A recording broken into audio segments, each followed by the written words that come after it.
ભરૂચ નગર સેવા સદનનું ફાયર વિભાગ વધુ અસરકારક બન્યું છે। પૂર સહિતની પરિસ્થિતિમાં બચાવ કામગીરી માટે રાજ્ય સરકાર દ્વારા ભરૂચ નગરપાલિકાને રેસ્ક્યુ રોબોટ આપવામાં આવ્યો, જેનાથી પાણીમાં ડૂબતા વ્યક્તિને બચાવી શકાય, જેનું પાલિકા દ્વારા ટેસ્ટિંગ કરાયું હતું।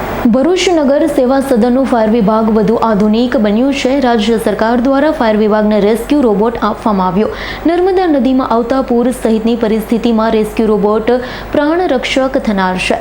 રિમોટથી સંચાલિત રેસ્ક્યુ રોબોટથી પાણી વચ્ચે ફસાયેલા લોકોના જીવ બચાવી શકાશે। રોબોટોનું ભરૂચ પાલિકાના ફાયર વિભાગ દ્વારા નર્મદા નદીમાં ટેસ્ટિંગ પણ કરવામાં આવ્યું હતું। ગુજરાત રાજ્ય સરકારની સ્ટેટ ફાયર પ્રિવેન્શન સોસાયટી દ્વારા ખાસ પ્રકારનું રેસ્ક્યુ રોબોટ ભરૂચ નગરપાલિકાને આપવામાં આવ્યો। ચોમાસાના સમયમાં નર્મદા નદીમાં પૂરની પરિસ્થિતિનું નિર્માણ થાય છે, ત્યારે અનેક લોકો પાણી વચ્ચે ફસાઈ જાય છે। તેઓને બચાવવામાં આ રેસ્ક્યુ રોબોટ અસરકારક સાબિત થશે તેવું લાગી રહ્યું। તો આ અંગે પાલિકાના ફાયર અધિકારી ચિરાગ ગઢવીએ જણાવ્યું છે કે ભરૂચ નર્મદા નદીના કિનારે વસેલું શહેર છે।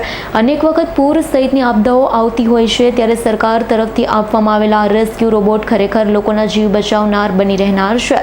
ભરૂચ નગર સેવા સદનનું ફાયર વિભાગ વધુ અસરકારક બન્યું। પૂર સહિતની પરિસ્થિતિમાં બચાવ કામગીરી માટે રાજ્ય સરકાર દ્વારા ભરૂચ નગરપાલિકાને રેસ્ક્યુ રોબોટ આપવામાં આવ્યો।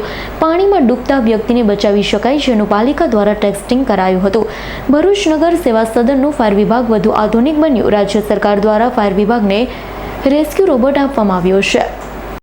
ગુજરાત રાજ્ય તરફથી સ્ટેટ ફાયર પ્રિવેન્શન તરફથી આજ રોજ ભરૂચ નગરપાલિકા ફાયર બ્રિગેડને એક રેસ્ક્યુ રોબોટની સોંપણી કરવામાં આવી છે, જેનો મુખ્ય હેતુ એ છે કે ભરૂચ નર્મદા નદીનો ખૂબ જ મોટો વિસ્તાર છે, જેમાં અવારનવાર ડૂબવાના બનાવ તેમજ સુસાઇડના પણ ઘણા બધા પ્રશ્નો બને છે।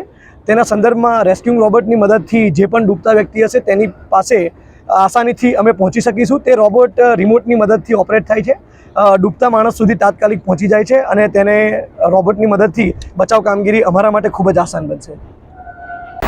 રિયાઝ પટેલનો રિપોર્ટ, S9 ન્યૂઝ, ભરૂચ।